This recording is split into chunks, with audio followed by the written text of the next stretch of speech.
So myself Yatra, daughter of Kalpit and Madhuben Dhesya.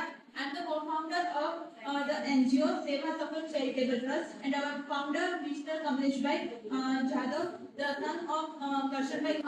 અમે એમાં જે લોકો નિરાધાર હોય છે, જે લોકોનું કોઈ પરિવાર નથી હોતું, જે લોકો મંદબુદ્ધિ હોય છે, રોડ પર ભટકતા હોય છે, એમને અમે લોકો રેસ્ક્યુ કરીને અમારા આશ્રમમાં રાખીએ છીએ, એમને સારવાર કરીએ છીએ, કપડાં આપીએ છીએ, જમવાનું આપીએ છીએ અને બધી જ ટોટલી મેડિકેશનની બધી જ હેલ્પ પ્રોવાઈડ કરીએ છીએ.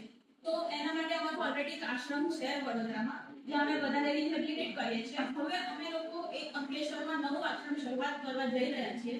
તો જેના માટે અમે લોકોએ લેન્ડ પરચેસ કરી લીધું છે. બધાનો સહયોગ જોઈએ છે કે આશ્રમનું કન્સ્ટ્રક્શન કરવા માટે. તો એનાથી જેટલો સપોર્ટ થઈ શકે અમે એક્સેપ્ટ કરીશું. એ તમારો સપોર્ટ અમારા માટે બહુ મોટી વેલ્યુ પ્રોવાઈડ કરશે. તો ફૂલ અને ફૂલની પાકડી હું બધાથી રિક્વેસ્ટ કરીશ કે અમને થોડો સપોર્ટ કર. આખી દુનિયા ન બદલી શકીએ, બટ આપણે કોઈની એકની લાઈફ બદલીએ તો બી આપણો માનવતાનો અવતાર આ દુનિયામાં સફળ થઈ જશે. Thank you.